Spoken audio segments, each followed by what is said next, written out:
Yes, ladies and gentlemen, here we are back at the ESL 1 Cologne offline qualifier. We are still in a pool of teams that are 2 wins and 2 losses, so this next game means a heck of a lot. Whichever team does lose, of course, gets to move on, like Cloud9 do, and play for a final chance. But again, things are getting pretty slim for those guys already.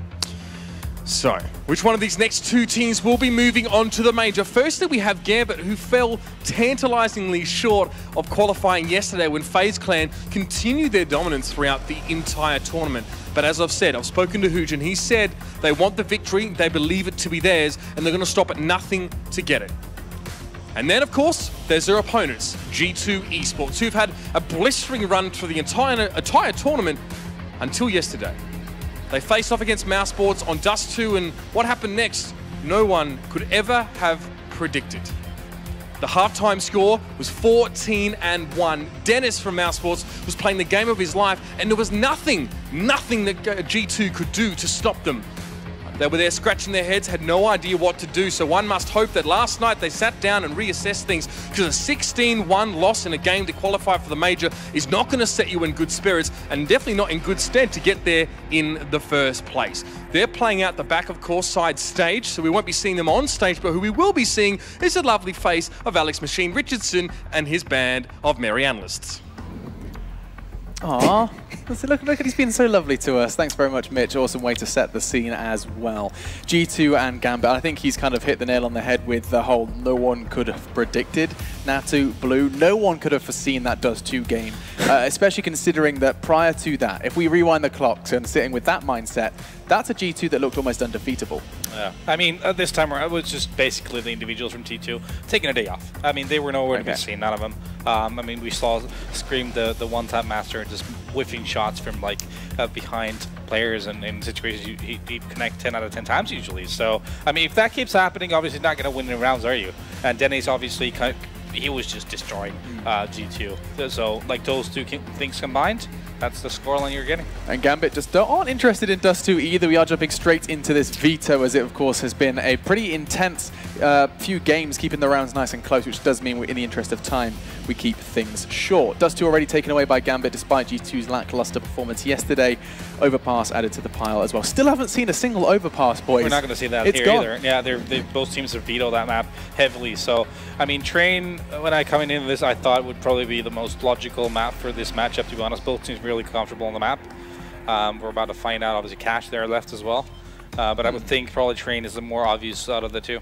Especially considering what G2 did on Cash right at the start of things. Yeah, there we have it. It's just going to Train. But, I mean, Gambit are no slouches on Train either. I mean, they are really, on the T side, they're good at grinding rounds. They play really slowly, but they somehow just manage to create themselves situations where the man advantage is there, and they can just plow through after that.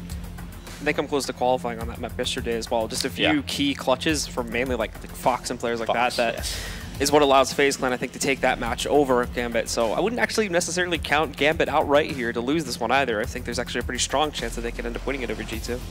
And I mean, does that come down to any individuals in particular? You mentioned for FaZe, it was Fox, who actually we were not anticipating anything big. If I asked you player to watch, the last person you really think about was Fox. He turned up in a very big way. For Gambit, who falls into a similar category? Mo Show. You love the Mo Show. You're so proud of that one. It has to be. The Mo Show! It has to be the Mo Show, though. Okay. I mean, he's the main opper. He's the star power in this team, in my opinion. The opper on Train is the kind of player who needs to be really mobile, be everywhere, be unpredictable, and he can be that. So that's why I have to go to move. And then, this counterpart on the other side of things will be Smiths coming into Train. We always highlight the AWPs, especially in a map like this, where they can be very influential, Blue. It should be intriguing to see what Smiths is capable of, as it was already time for that knife round. I promised you a quick one, and quick it shall be. I think it's more about Scream and Shocks, to be honest with you, considering their recent form, to be honest. Smiths is a decent operator, but he's still, I don't think he's really proven to anyone that he can occasionally put up the numbers, but in the big picture, it's still going to be Shocks and Scream, RPK being the third. Basically the third wheel there. One player, there's another player to highlight from Gambit, specifically from their match yesterday, and it was actually Adrian, who did pretty well too. Specifically in their first half, I think he kind of fell off a little bit once we got into the second half for those guys, but he was still pretty good at pulling off the defense for the guys over there on for the guys on Gambit, and I feel like he's going to be a pretty crucial factor coming into this map too if he brings a repeat performance from yesterday. Let's not forget the dark horse as well, Space, this newer name, the newer face on Gambit roster, and actually everyone kind of left him rather unaddressed in his previous performance on this map, seeing big stuff from him as well. No pressure for him off his shoulders, and of course that's not the case for this game in total. There's going to be a whole lot of pressure as this is it. Do or die, sink or swim. A trip to the major, or you fall into a very scary last chance saloon. That's going to be coming up in just a moment. Your casters are ready. It's on train again between G2 and Gambit. Maybe they can do good of the promises they made to FaZe just yesterday. Let's have a look how this one does go down. Can G2 shake off that 16-1 defeat yesterday? Let's jump into it. Thank you very much, and yeah, that is a big point here. Can G2 get over that rather astounding loss that all of us were left with jaws on the floor about? But going back to that, how are you doing, Halvor? First time casting this event. Doing pretty good. Can't complain. This area is much cooler than the desk over there. No, well, definitely. But yeah, just much more comfortable atmosphere here. It's the lack of Alex. It's much nicer. That's probably what it is. Yeah, you move Alex away from situation, things generally go better. But getting back down to topic, G2 up against Gambit. This is actually going to be quite an interesting game. Well, we've seen some really interesting sides out of both these teams. G2 decided to not show up. Yeah, in Dust 2. Don't know what happened. Obviously, Mouse played extremely well, but no one expected that low performance from G2 as well. Yeah, no, pretty much only RPK ended up shooting back for the better part of it. I think Smiths probably had what could be called probably the worst game ever. And that's not... That's a fair assessment. Yeah, I think it was something... It was at 15 ADR for that entire game, which is unheard of, really. Just a single tap with a USP every single round will do, you know, will do more damage. It's not great, is it? No, so not a lot of things went the way of G2 well, yesterday, but today's a new day, and we've seen teams fluctuate heavily from the first day to the second day already in this tournament. You know, MB, who just qualified, being a good example of that. So no, it's not all doom and gloom for G2. I'm expecting Shocks to, you know, bust out another one of those motivational speeches. That was actually pretty amazing to listen to. Exactly, and I wouldn't, you know, put it past them to bust that one out again. We're going to find out. They might just need it after yesterday's performance. We're about to get into game, and it will be Gambit up against G2. As said, two teams who had to fight incredibly hard to get to this point. G2 with a certain bump in the road, but you'd argue they are pretty well favoured coming into this one. And already this 4 stack towards 8. Body just going to be sitting on towards the B site. And already Natu kind of said it on the desk, but Gambit do like those slow builds into these rounds, and a double molly and smoke play as well. Yeah, and well, this is something also Natu has mentioned, the fact that when you see double smokes or just a Molotov in general on this map, usually indicates towards an inner bomb play, and well, knowing how slow Gambit is, this kind of just default setup is more probably just to feel things out, but they've already used actually smokes and Molotov here, so they're going to commit to this outer bomb site. This is really unique, actually. This is something we haven't particularly seen. RPK's a little dumbfounded as to where these guys are going. Already Space, though, has made some room down by the old bomb train. He's going to be rotated on, though, from CT, so he's not going to get away with that. But while it happened, Gambit have picked up the kill, so now bomb's going down. They still have the molly, which surely G2 won't expect, and these 3 players on the retake are being shut down. It's down to the 2 superstars, though. Scream and Shocks trying to find an angle to work from. Dozier's out in the open by Electric. Hooch could be taking the dance there with Shocks, and Shocks well shown in the moves, as now taking these guys down one by one. They don't have a kit. Still ticking. This is getting out of hand now. This is pretty much impossible because Mo's still, you know, hanging out in pop, doesn't have to show himself, and well, Gambit just playing that brilliantly. Very different take from what we've seen from the Russian side earlier in this tournament. Much more pace to what they were doing, and worked out brilliantly. Having Space, basically setting up that kind of a dividing wall in alley, allowing Space to get into the backline, creates so much havoc for G2, and they get kind of split up, have to divide their attention between so many angles that it's almost impossible to actually hold off. Really unique to see that. Kind of rare to see new things being brought out at this point in the tournament, but absolutely, again, makes it all the more cooler. Yeah, holding it back this far, but G2 now going to be buying back with a couple of deagles, nothing too much. A 5-7 there. Body as well going to pick that up with RPK. Scout with Shocks. And pretty much the same approach before. Body left to solo out on B. On the other side of things, Gambit going all rifles. So no messing around here.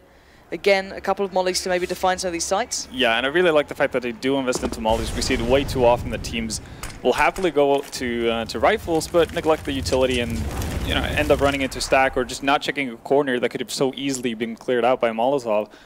So this is Gambit just taking every precaution possible.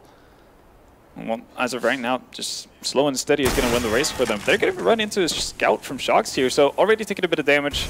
Nothing critical just as of yet, but you can see that G2 slowly gathering up towards Yard here, but quick trade.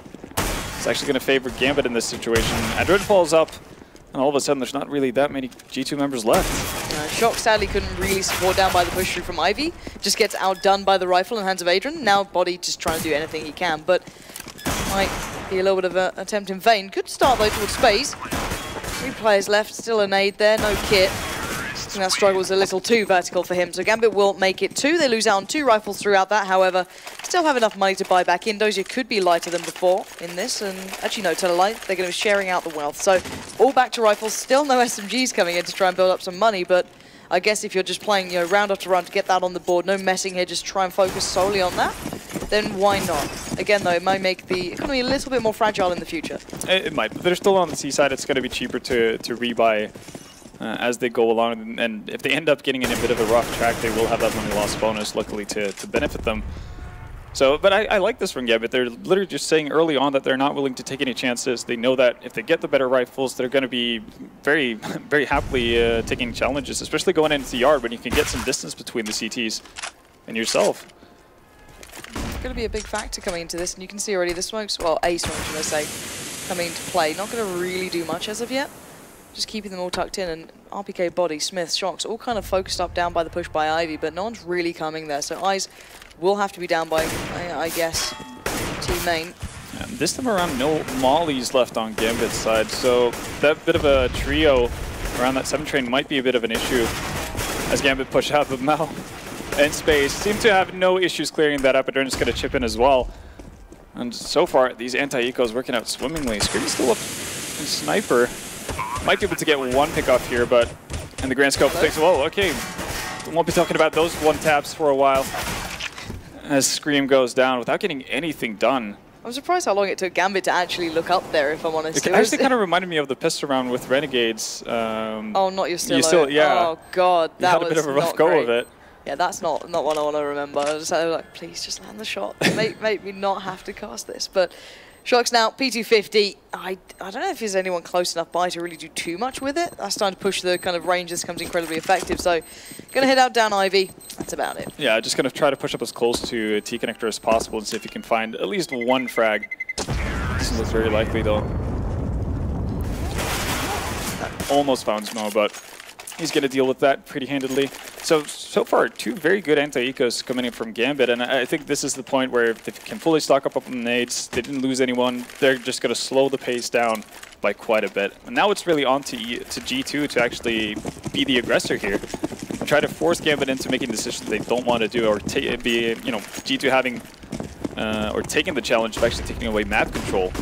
Well, this is what I want to see. I've had to cast Flipside on here when they were deciding they didn't want to take any map control on CT side and just kind of sit back. So I'm hoping that these guys take a little more initiative. I can imagine they will, but still very early days, not really having to go to those lengths. First real gun round coming in for G2, so again, they'll be testing the waters themselves here, see what they're coming up against, and it looks like a very decisive play from Gambit. This is very uncharacteristic of them, very quick. Very committed as well, and Shox is going to have a bit of a surprise. Leaping down from ahead, it is Dozier barreling forward. Bomb's gone down, and these 3 are shut out. Again, G2 are going, don't you dare make this a 16-1 scoreline. I can't deal with it. I cannot handle it. They need to get that round on the board mentally. And Smiths, this is a hard retake. I don't think they've got much going in for this, but RPK still putting up a good fight. Well, honestly, really, they're getting fragged right now, G2. Gambit giving it bit too much space actually to work with. I would have expected G2 to kind of just save it because, as you can see, the Molotov is still in place for Gambit, so no way for Smith to actually get on this bomb safely, and he's figuring this out. Gonna try to find one more exit kill before he backs on out, and will do so. So Adren is probably gonna be able to survive, gonna be able to get away from that bomb.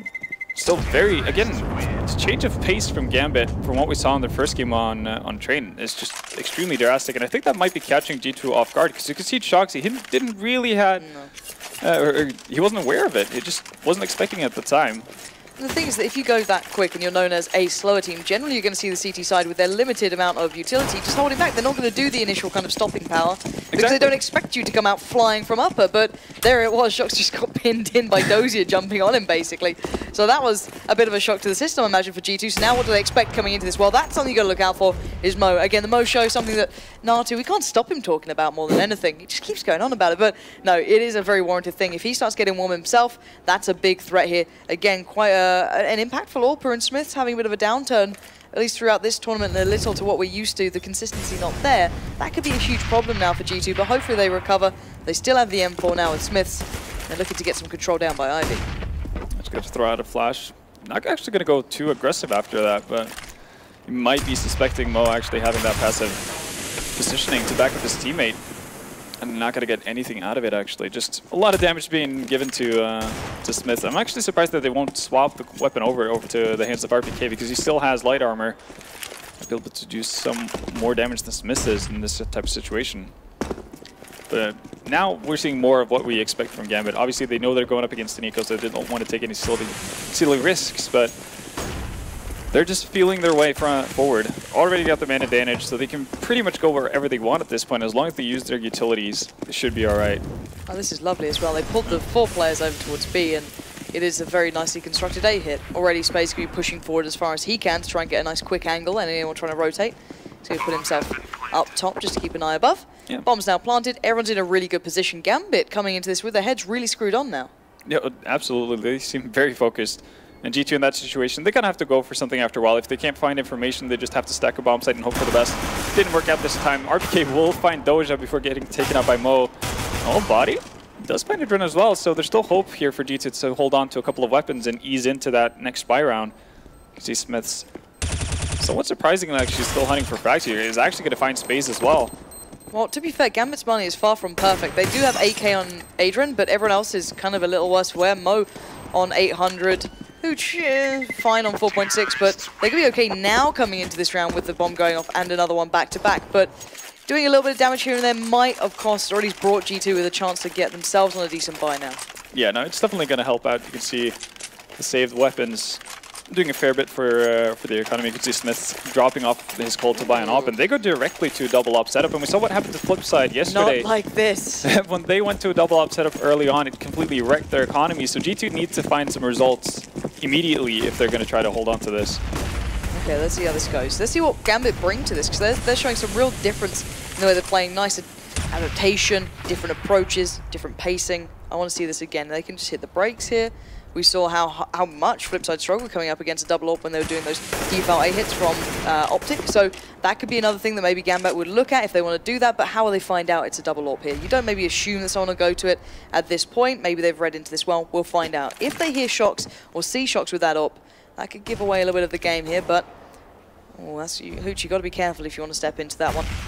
And again, Gambit doing something that we're more, I guess, attuned to, accustomed to, this very slow, methodical, clearing out pixel by pixel place. And they've heard at least the AWP there. So they baited out that shot, so they know there's an AWP on B. Whether or not they'll realize it's Shox and still has body there with him is yet to be found out. Yeah, and you can tell that G2 has taken an extremely passive setup here. Two players playing the backside of Yard, and it's, well, pretty much just screaming as any sort of vision of what's going on towards the outer bomb site. But it doesn't really matter as Gambit's, they're committing to the inner bomb site here. Body's going to find 2 frags. Great job from him, but Space going to shut him down. And, well, no one else from G2 really around to stop this bomb plant coming in from Adren. No, they had a molly on RPK, but he was pretty far off. So now the retake's favorable to G2, considering they do have the 4 to 3 players, but a double AWP is hard to put into place, and Adrian's going to dance on it. Just buy some time, keep him back as much as possible, but you can see G2 moving as one, and it's RPK again at the forefront here, doing the substantial amount of damage for G2. So now Space has a molly himself. They don't have a smoke left for G2. Oh, the timing was perfect. Very nicely done there, just on the borderline of being able to use it. The kills came in, and there's a defuse. So just predicting that well enough and quickly enough, refusing Gambit a chance to use the molly. First one on the board for G2. Yeah, and a very important one. Keeping 4 people alive, both ops as well. It's going to do a lot for you, so Body's going to probably be rewarded for getting those 2 first frag, being dropped the weapon. Actually, he's going to buy up himself. Doesn't need help from anybody. He's a strong, independent Frenchman. But Body right now, oh, he pretty much saved that round for G2. Yeah, Absolutely. Yeah, completely killing the well, firepower from Gambit that they actually committed to the bomb site, because they seem pretty intent to actually have two people on the backside. One to hold off fire and one guy to obviously watch for backstabs. And that way Gambit can't really get control over the inner bomb site while pushing forward. Yeah, those two kills absolutely fundamental to that first round on the board. Now, Gambit going to look for their next response, and a lot of pressure coming out, and Scream's on the receiving end. He is having a bit of a slow start to this matchup so far. Smiths will at least quell that initial issue, leaving it now down to this 4v4 double. Orb still into play, and you've seen the Gambit aren't really rushing anything anymore. They went for that initial sort of foray towards hitting the A site, then just slowed it down a bit. You still have Space toying with the idea of making more of a presence, but again, they need to find out the information they need. They've still got time. They've still got a minute on the board. There's no rush here particularly. And look how far back G2 are starting to sit. There is no one pushing up here. They're going to be playing right to those last couple of seconds. Yeah, and actually seeing G2 playing so far back is a little bit unusual, especially when they are, well, basically opting to play two people on each bomb site. They're really counting on Smith to come through, and he's going to do that, finding the first frag onto Space here. And RPK is in a really good position already to find out Doja. Oh, actually waits the shot. Doja getting the better of the tank right there in that situation, and that's going to open up the bomb site. And retakes out into yard here is really hard as Mo hits an absolutely nutty shot. Well, already being at a man disadvantage. Not the greatest situation for G2. Smith's with an op as well, so you're not as mobile as you'd like to be. Yeah, and Smith is not being given any step into the site. They'll have to commit to pull these players out. You've got Dozier watching the cross with Hooch, and then just Mo playing the bomb pretty much. They can pretty much create a really nice crossfire off the back of this. And look at the damage already coming through. Dozier's caught Smith, and he might just get another here. There it is. It's Hooch actually to find body in the end. And this is a real struggle for G2. Checking in with the scoreboard here, I've got to say it. Where has Scream been? He's normally not necessarily a forerunner on this map, but just generally, Scream's been so much more present than this. 0 and 5. For him, it's a bit of a flashback from yesterday's game versus Mouse Sports. I think it took him about 10 rounds before he even got a single frag. That's definitely not something that G2 can be able to deal with, especially because he is one of those players who play more towards the front of the yard area, actually. So if he's not able to find frags at all, that puts so much more pressure on RPK and Smith. And well, I'm actually surprised they decided even to attempt that retake 2v3 because, well, they don't have the luxury of spending too much money going into this round. You can see Scream with a Mag 7, which you definitely don't see too often. No, he has been playing up close. You called it perfectly. He's been playing pretty much by electric or kind of pushing towards T-Con. Now he's going to get towards Pop, so could have some real presence here with the Mag 7. That's certainly not too much to, not much of a stretch to get to. Yeah, no, he pretty much has to play up close like this. If he wants to be effective with the Mag 7. But you can see there's still a giant divide between Scream and any of his teammates. But luckily for him, he has Smiths hitting some shots here, and he's going to find a Dren towards main. But the rest of the Gambit team slowly working their way towards that inner bomb side. And it seems like G2 is onto this because they've already rotated Smiths over. Problem is, though, Body this time doesn't have what he had before, which was full utility and a good gun. But he's going to make the most of this Max 7, but he misses the first shot, but makes it up on the second try. There goes Hooch, who's having a slow start himself to this, not quite having the impact he'd want, but again, how much can you do on a flying Mag 7? And Mo might just be on the receiving end. No, Space, perfect timing, playing up from upper, leaving Shocks and Smiths a little bit worse for wear on this site now, but Mo, if only you knew. That was absolutely spot on to Shock, but you just can't wall bang it. But Space again, massive impact from that upper balcony, that catwalk area, leaving Smith now very much isolated. The backup's on the way, but it's still a little way off here, and he's going to try and play ahead of this. Space is still on the side, bearing in mind, and Smith whiffs it. He needs to hit that in one, and Space gets another opportunity. What is going on with G2? They're allowing chances here, and Space is on a tear. That's 4, and he's looking for the 5th, and he's spraying him wildly, but Scream finally stops it. But it's Mo there anyway, and another on the board for Gambit. This is a huge game from them, and what a start to their T side. They couldn't have asked for anything better, and Space, who was, well, like Alex highlighted, he was kind of the forgotten piece of this Gambit lineup, comes through shining in a situation where they go down 2 men, actually. Yeah. And Space just finds something out of nothing there. Those 2 picks on the inner bomb site, allowing them to get down, get the bomb plant. Well, now G2 are really in a rough situation. They're all sitting on around 2K. So this might even have to be a double eco, which in a situation like this, you're desperate for rounds. So. And reminding ourselves, even historically between these two teams, with the vast majority of the lineup present, let's bear in mind, obviously there has been changes. Gambit have never beaten these guys anytime soon. Yeah, it's pretty dominating, or pretty dominating results in G2's favor as well. Yes, they're not even particularly close games normally, so whatever you want to take out of this or that sort of statistic, I guess up to you guys at home, but it's certainly condemning if you're a G2 fan at this point that it's not looking so great at 1-7. Body had a little bit of a peer through left and right, but Body's come in and there you go. Hoochie's the one to claim him. This is shoddy from G2. Let's kind of break down what's maybe happening here as the money's good. They're going to reinvest, but is there anything we can say about G2? It looks like they're just being outplayed at the moment. They really are, and honestly, I'm quite worried for them, and I'm missing the aggressive, pretty much play style that they could bring out here in the yard area. They're giving Gambit so much room to work with, and pretty much what they rely on. If anybody gets picked off, they have to, well, simply hope that Smiths or Shocks, if he has an op in his hand, to actually find some early frags before the entire outer side gets locked up by smokes, and they have to go for a retake that doesn't really favor them. And with such a low economy that they're running with right now, they're not going to have the utility either to really be successful. Well, not a single person has a kit here as well, so these retakes, if they do have to come in, are going to be extraordinarily hard. Yeah, Scream doesn't even have armor. So yeah, it's extremely tough for G2 in this situation, and they're not really changing things up. They still have that double man set up in the back lines out in yard, playing 2 people on inner.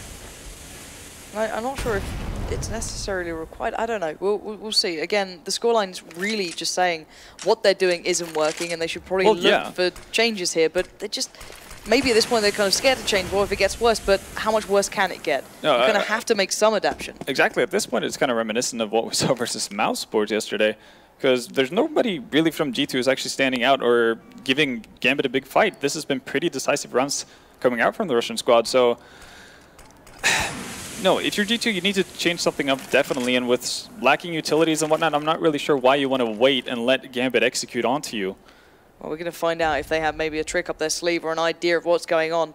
RPK has 3 players about to breach this. No one's helping him down by the end of Ivy. It's all on him. He flashes it. Here's the Mo's there. Now swings out. Good play from RPK. Sick play from RPK. Dominating that corner, but where's the support? There it is. Finally, he gets some play there coming out from the others. Smiths and Scream chime in with their own, and we get another round on the board. But I've got to say it, if RPK didn't get those 2 kills, then I wouldn't have backed G2 to win that round. No, absolutely not. That was RPK coming up big in a much-needed situation. And really, that's what they need G2 at this point, because, well, as we kind of alluded to, nobody really from G2 has had that big round to make an impact where they just save it. I guess Body's interplay, getting those 2 frags, is the closest thing you could have gotten at this point. And that's really not a whole lot to bank off of 11 rounds in. It's really not. Yeah. Okay. Well, luckily for G2, the economy of Gambit isn't too excellent. As you can see, Adrian is already sitting down on Tech 9, but now we're finally seeing some aggression coming out of G2. Scream pushing it into team-main here, and this should be a pretty big tell depending on how far he wants to go with it as to what Gambit wants to do. And it also makes it a lot safer to just play with 3 people out on that outer bomb site. Yeah, Body and Shocks better be ready. They should be. Good positioning from Shocks here. Nice. I'm glad he didn't commit towards the upper side of things. Body's able to cover that off just well enough. And look at this combination. That's the play we want to see. There's Body doing damage back. Spade's not going to have the time he had before. And now it's Dozier left in a 1v5. Now, he may be a god of certain things, but 5 kills may not be one of them at this point. 50 seconds. Bomb's already down by B. And even Scream watching the back in case. There it is to close. And that little bit of aggression from Scream trickled that information down. You saw how Shocks was ready. You saw how Body was there. Those guys were primed for that push. Yeah, absolutely. Ready to go at an instant, and I'd like to see more of this from G2, whether it be aggression towards Pop, like we saw Scream do with his Mag 7, or just pushing in towards main to get some control. That's all I want to see, and they could potentially actually get Smiths going aggro with the AWP. We saw him do it one time after he was able to save an AWP, or save a Colt. I mean, but outside of that, hasn't really been too much from G2 to actually dictate the pace of the game. Luckily for them, though, Gambit deciding to eco up here. Not really much of an investment, just 1 smoke on Hooch and a bunch of P250s. And they're just going to try to get the bomb down here and hope for the best. Yeah, pray for the plant at this point. And actually Dozier catching out Body it should allow for that plant to go down relatively safely. There it is. Mission accomplished. Clean it up, and Adrian's found himself an M4 somehow and actually right amongst them, but not going to be allowed to get loose on that. Find anything else. There goes Hooch. Yeah. And even though Mo's on a bit of a detour. He just wanted to look at the rest of the map, then alright, leave him alone. It's gonna chill out. God. brutally interrupted by RPK. Yeah, how dare you. Didn't pay for the tour guide. Just hopped on the back of the bus. All right, G2 back with not a respectable score at this point, but their money's looking better, so they can buy back into this pretty well. They've got AK still on RPK and on Shocks. Nicely set. However, Gambit not so much so. Their money's still very much down low considering the scoreline. I'm hoping we get to see them kind of close out with a little bit more fire here, because that'd be a very condemning half for G2 if Gambit get more. But at the moment, G2 building back in a little bit here. 3 on the row now. So maybe they've just found whatever was going wrong. Well, definitely. Just getting that initial information does a lot for you. And now you can see RPK. He's finally starting to move aggressive. It's much as that there's nobody in his immediate area, but you know, every little bit helps at this point. And G2, instead of just playing completely blind, actively searching for information and something they can work off of, they're still got to play with that double setup on inner bomb site. Body taken up on higher, actually. And Shox holding that lower area. So that's pretty much a setup that's waiting for Shoxy to, you know, as soon as he pulls the trigger, that's the sign for Body to go. But instead, Gambit, they're going to execute on that outer bomb site. And Scream goes down to Adrenaline almost instantly. So openings galore for Gambit. Yeah, and RPK is still so certain there may be someone coming from Ivy. He's not even able to turn around. Look at Smith's HP, it's 5. He's going to be finding it so hard to find impact here if someone from Gambit decides to make a play. Body's going to be pop flashing down. There is someone down by pop, that would be Space, but Space completely flashed, actually comes out of it and still lands the shot. So that's going to be one avenue of approach cut off from G2. The rest trying to build back in and having no such luck. Shox, the only one to really land a shot here on this retake. RPK's trying to find some room to operate. He gets it. That's Adrian down now on the bomb site. Smoke goes in, but it's 3 players still alive, and Space does have the molly, and wow, no need to use it here. Dozier's already caught out Shox. There's Mo towards RPK, and a team ace coming out for Gambit. Pretty much every single player picking up a kill, and well, Gambit certainly strike back there. Money's still okay though for G2, so they can buy back here. So it's not all over just yet. It isn't, but round-wise, G2 are not looking too hot. No. So they do have the money, but they still need some more rounds. I'm still going to go to that double op setup. And honestly, I don't think that's been the salvation that G2 has been looking for. At least it hasn't been working out too well up to this point.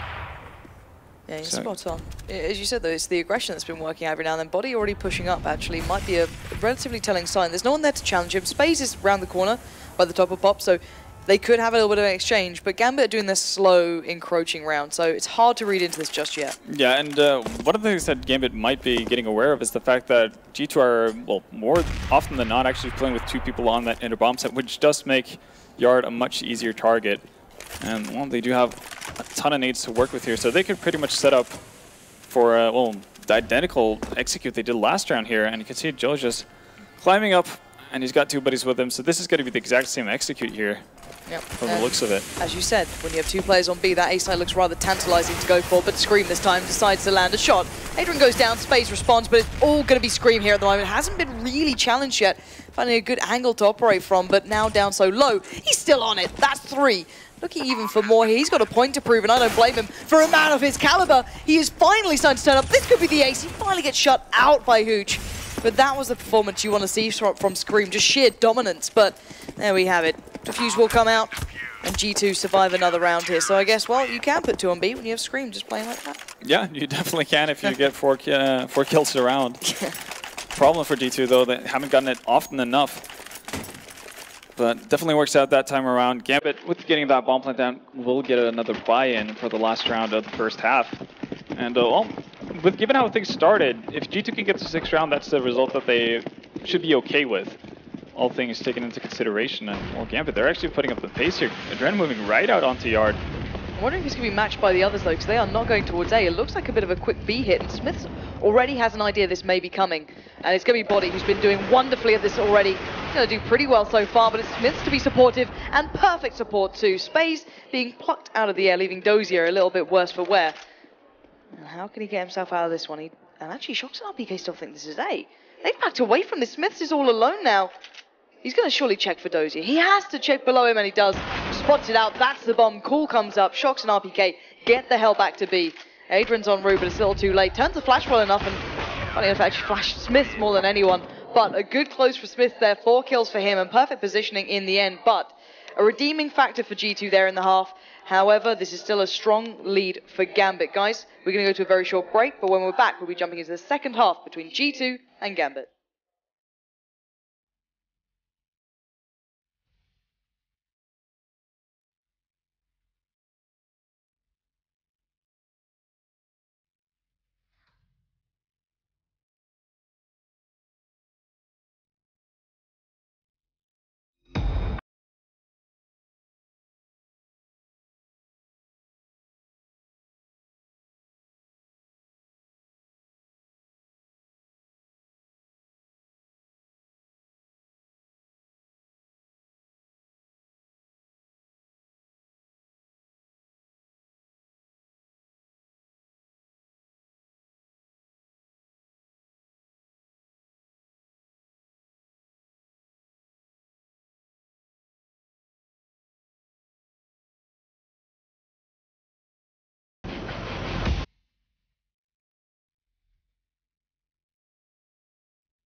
All right, welcome back, ladies and gents. 9-6 is the score in the half. Gambit had a bit of a tear throughout that first half, getting up to round 10 almost flawlessly. However, G2 decided they wanted to turn up, especially Scream as well, started to have a bit of a better game. But we are back underway here.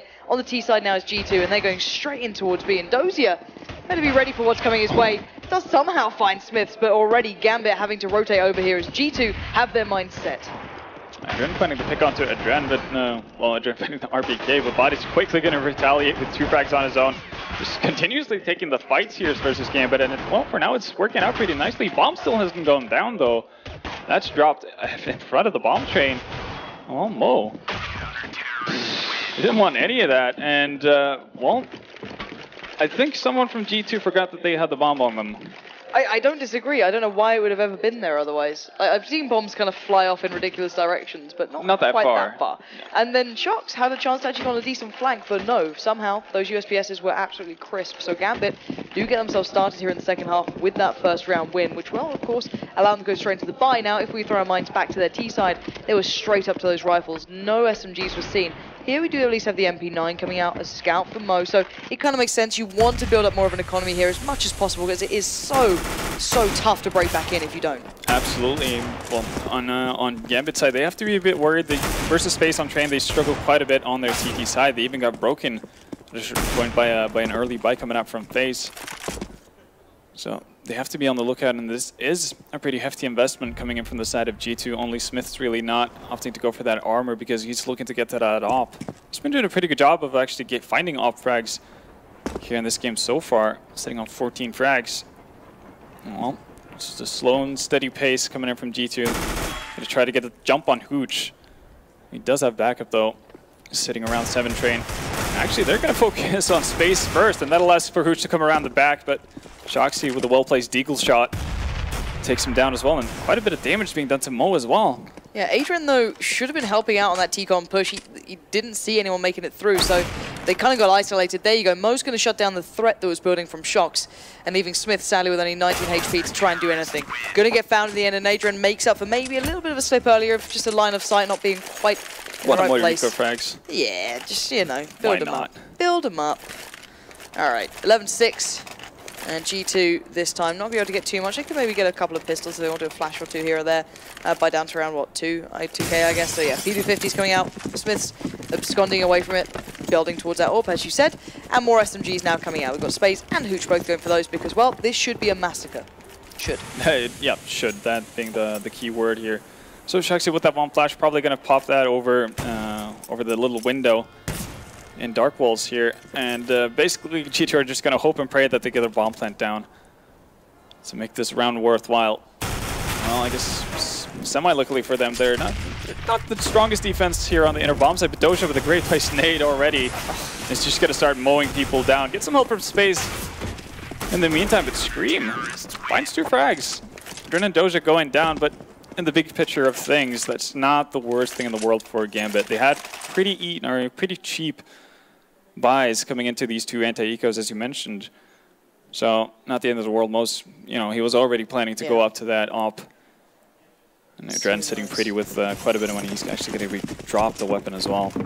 So, the one thing I would say was I think RPK didn't realize he could be seen through that smoke, then he was just casually wandering across it. But back into this, we do, as you mentioned, see the AWP now with Mo. We've got the scout with Hooch, so not sure if that's the best gun to be having, but I'm sure we'll make it work here. Hooch is the master. Hooch is crazy. Exactly. Hooch will be just fine. Out of everyone to give a scout, I believe in him to make it work. But G2 going to make a bit of a mad dash here, and it's going to catch Space out a little bit, but he adjusts well. He has the support still with him. Predicts Shox making the play through out T-con, and he leaves Scream left alive, and a bit of a hap-handed play from G2, considering that was their rifle round. They just kind of ran out towards A.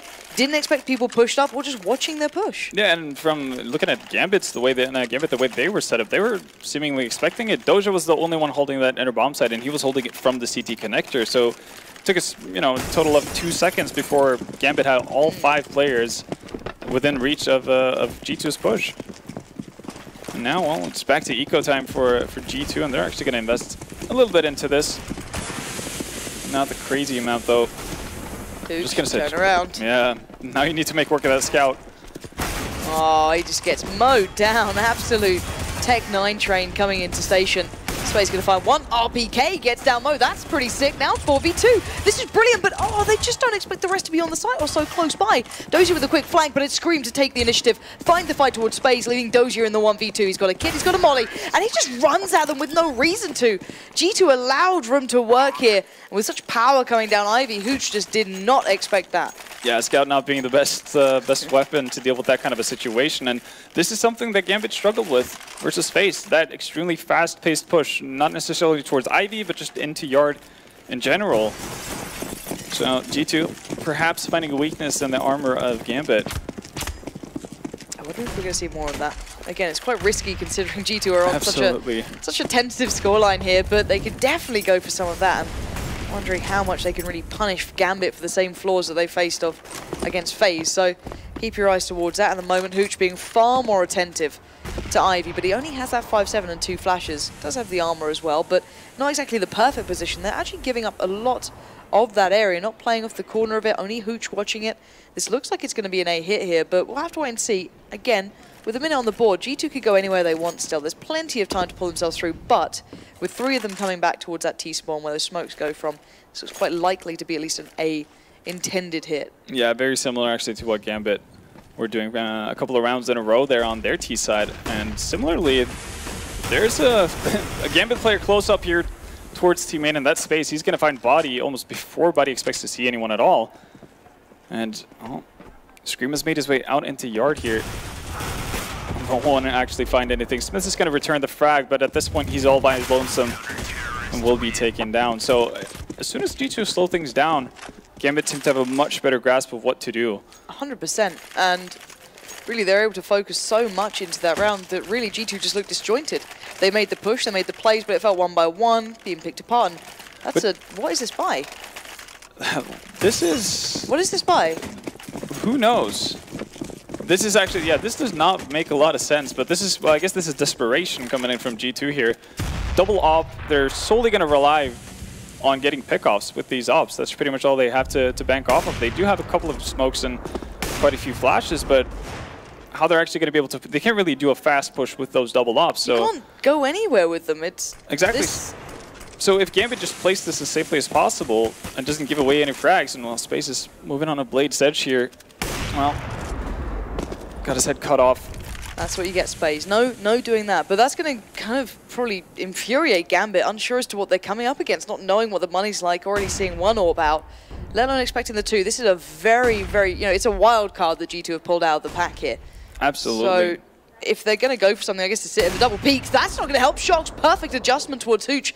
Now they're baffled, Gambit, sitting there scratching their heads going, but there was an orb, but Smith's had the orb. How does Shox, what the hell? They have 2 orbs coming out? Okay. Suddenly, let's see what they can find here, Gambit, because this one looks all but over. Unless Smith really does get challenged down again. Adrian's got to be careful now, being pinched in from behind as well. You've got RPK and Shox trying to find room to get that frag, but Dozier's pulled up, but he can't get anything done. It's Adrian only with the trade out, leaving Dozier to be pinched, and there you have it. Great, but weird as hell play from G2. It works. I just don't know if it should have. No, it was absolute desperation, and pretty much obviously for Gambit, it's almost impossible to actually, or it's not logical for them to expect 2 ops to be in play for G2 in that kind of a situation. So obviously for us, you know, having that eagle eye vision, it's very easy to say that all they have to do at this point is hold back and wait for G2 to kind of execute into you, because they don't really have any good way of executing into you. It doesn't pan out that way. It's even broken G2's economy though. So, excuse me, Gambit's economy. They're back down to P250. So I guess a worthy risk. Well, absolutely. It paid off in the end, yeah. So you can't really argue with the results. It's still, it's a lot to bank that potential qualification for Cologne on. That's the scary part, isn't it? That one of these 2 teams will be in that position to go to the major now. Yeah, and well, seeing how it's a full eco on the side, or pretty much a full eco, we have with Deagle on Space and a couple of PT50s, but not much of an investment from the Gambit side. So for D2 right now, just expend every nade you have and try to clear out as much as possible, because there is a yard stack coming in from Gambit. And there are those P250s, as you said, one Deagle there with Space, but Hooch gets a glimpse and gets punished for it. Hooch is having a couple of issues now. It was Shox to shut him down before. He's been a little overwhelmed at this point. They've been able to do those A hits very nicely with kind of 2 pincers coming together. So again, you've got to be a little bit cautious of that, and The rest of Gambit now far more vulnerable as here comes the hit. They do have one player up top, that is Dozier. They're peeking for it. Yeah, they've seen the shoulder. No one able to trade into it or find a bit of an angle. Lovely work from RPK. Just very cleanly dealing with that. And G2 building back now. They needed a clean round there, and they've got it. And the money's still not ideal for Gambit either. Well, as you mentioned, Twitch has been having a bit of an issue holding down that Ivy area, or even trying to stem the tide coming in from the G2 side when they decide to push. So we might see Gambit trying to make a bit of an adaptation and have someone else help him out in that area, because he's also the one who oftentimes takes the hit for Gambit. So if anybody else needs a weapon, he'll happily drop it off for them and just sit there with a pistol or an SMG. Yeah. So hopefully he can find some just a little bit of a performance increase at this point, because so far Gambit not struggling. I think struggle is the wrong word. I think that they might just need to kind of reassess how they're approaching this. We haven't seen that much aggression from them either. We did, yeah, exactly. So you can kind of apply the same theory that we're putting towards G2 on towards Gambit now, that we haven't seen them pushing too much for information yet. Dozier's been pretty spot on with the rotate though, to be fair. He's not been caught out particularly, he hasn't been overrun that much, but I want to see a little bit of aggression again. Yeah, now outside of the initial pistol coming in from G2, there hasn't really been too much pressure put on that inner bomb site, so Dozier's kind of allowed to help out into yard pretty early on, and they don't really have to dedicate 2 players on that site. Oh, here we go. This time it's not just Hooch, at least on the receiving end. There is a CZ and a 5-7 though, so this can still cause a great deal of damage, and G2, they can't really afford for their money to be anything other than robust throughout this game, considering they're against a team with 14 rounds. Hooch is going to be wildly spraying in. Dozier's caught out body. What is going on here? Adrian wildly goes in with a CZ, can't make it connect, but Dozier, again, this is unbelievably bad for G2. Shox tries to make a play. Hooch is there now. It's a 1v2, and Smith has to hold on to this. Hooch recovers a gun. Spade's in still a good position here. Oh, a little bit open on that angle. Had to stick in, I guess, but now 1v1. Hooch, the player who I'd called out for a bit of a lack in performance, needs to come up, but no! Smith saves the day in the end with that Tech-9. Again, clawing 4 kills on the board for G2, putting themselves into double digits, 10-14. That round shouldn't have been as close as it was, but thank God for Smiths saving the day there for G2. And Gambit already, getting something in return for putting 1 extra guy towards Ivy. G2 definitely not expecting it, which allows Mo to pick up that early first frag. And even though they don't win the round, it's a pretty significant bump into, or dent into, the economy of G2. So if Gambit were to actually be able to take advantage of this and win this upcoming round, G2 are in all kinds of trouble. And well, we're seeing some forward movement here from Gambit. Or we were actually, and then Adren decides to back up and go towards inner, but Space lurking around in the same position we saw Scream actually do a lot of damage from. Yeah, eventually. It started off pretty slow for him until he started to play that sort of spot, but I really don't like the way they're leaving Hooch pretty much to solo out this spot. Again, though, he's not going to get too much pressure. That's going to be body. And the strange part being that the time that Adrian and Dozier are both on B, that's actually when the 3 players are looking towards it here. So if they stay dedicated towards this is a good position for Gambit to be in, and a hard one for G2 to break through, considering that Shox and RPK, well, they're the 2 big players at the moment. I'd say Smiths is certainly up there as well, but it's going to be a hard one to hold for Adrian and Dozier. Yeah, especially because they have very limited utility. Dozier has 1 Molotov, and then they have 2 flashes altogether to hold this off from. With the smokes raining in, actually, Adren's going to use the smoke in there, flash early on. What a perfect timing! Absolutely sublime there from Adrian. He's going to be able to single out too. The Shox and Smith Scream combo go down. He adjusts perfectly towards RPK, leaving again Smiths and Body, the last 2 alive. And Smiths not going to go down without a fight, but this could be Gambit getting on towards match point. Smiths digs as deep as he could, picking up 2 in a high-pressure situation. But Gambit, this is insane. This is them 1 round away now from getting through to the major, pretty much. This is absolutely nuts and very unexpected, but a bit of a happy accident for Adren. The second he throws out that last flashbang that he has available, just finds 2 frags of it, off of it. Well, you can see that little bit of a dent in the economy. We're talking about Scream not having too much utility. RPK on a Tech-9. This is possibly a bit of a disaster in the making for G2. A real devastating loss against Mouse, and then this possibly coming up on the horizon would not be great. But let's look at Ivy. Again, it was a weak point for Gambit in this game. It looked a little bit vulnerable, a bit of a sore spot, and G2 love to just poke that. So, Hooch and Spaze actually this time, kind of close enough by that they may be able to combine something towards it. Not exactly what they're watching right now, but G2 have to pull themselves into this game now. Oh, they absolutely do. Mo just kind of roaming around to see if he can find anything at all. G2 not really moving much. They're hoping for that smoke to fade and Hooch to take a gander in towards Ivy and get picked off, but he seemed to have learned from previous mistakes. Not really moving much at all. There is a huge disparity in utility here. G2 still have a lot to work with. Not as much as I know they'd like, but enough to form something from. Whereas for Gambit, they're lacking so much, but look at this play up Ivy, creeping its way forward. Hooch, you better be ready for the answer this time. You have been struggling until now, but that flash doesn't catch you, so you have all the time in the world. And there we have it. Space supports him perfectly. RPK and Body get destroyed. Smith, Scream, and Shox make it just the 2. Have to do everything for the French side here, up against the 3. But there's Scream finally finding his way back in. But in a 2v1, Scream has 2 HP and would need a hero's level of effort to pull his team into another chance at taking this to overtime. He knows where 1 is. The bomb's in a bad spot, and it's Dozier to close it out. And that meant a hell of a lot to him as well. What an incredible game from Gambit. An incredible start as well.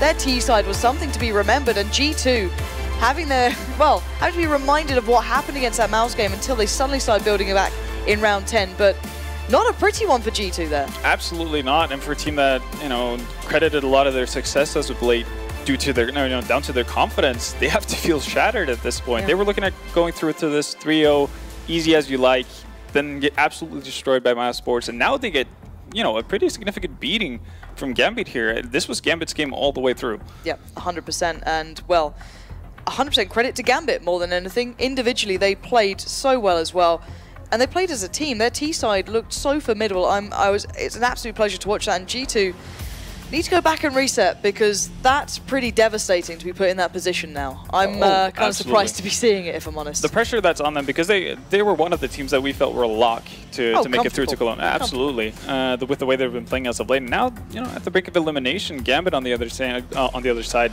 already through to a major. And, well, they were somehow, I guess we should have known better, but we kind of went through the entire tournament expecting them to always drop off, but they never did. And the thing is, I should have listened to Semley. He tells me smart things that you should never trust in G2. They are the heartbreakers.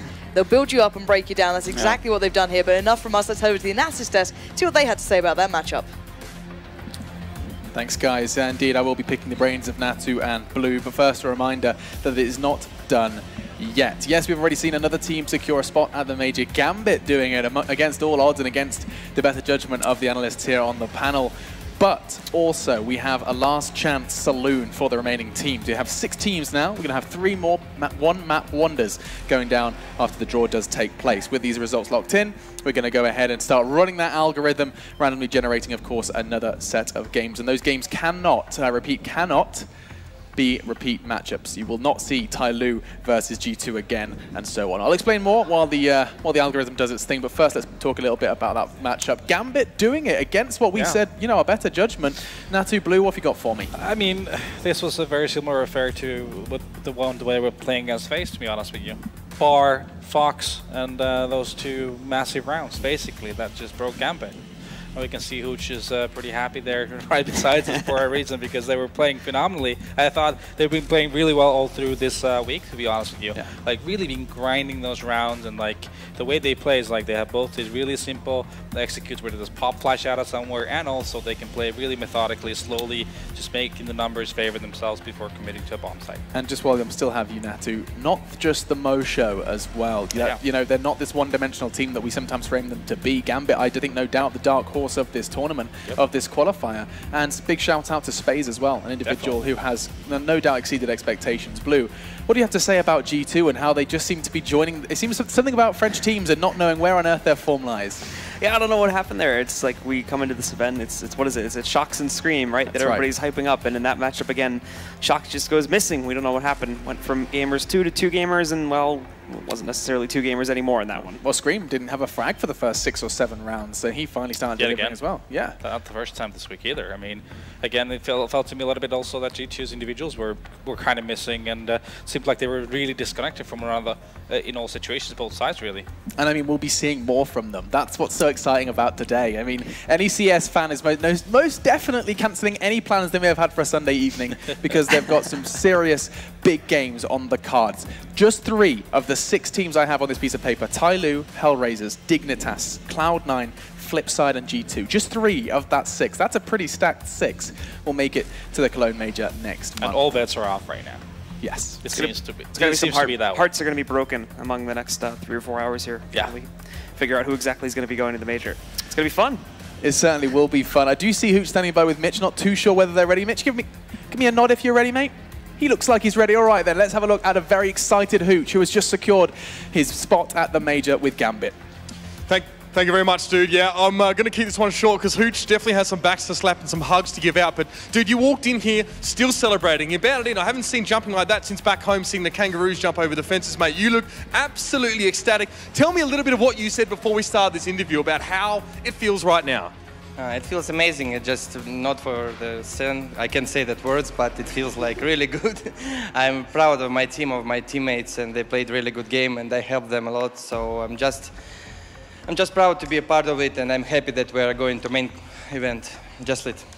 And look, you guys, every time we come back to the hotel after we sort of finish up here, it's always you guys sat at the front, relaxing, enjoying each other's company at the front of the hotel, just having a drink and laughing.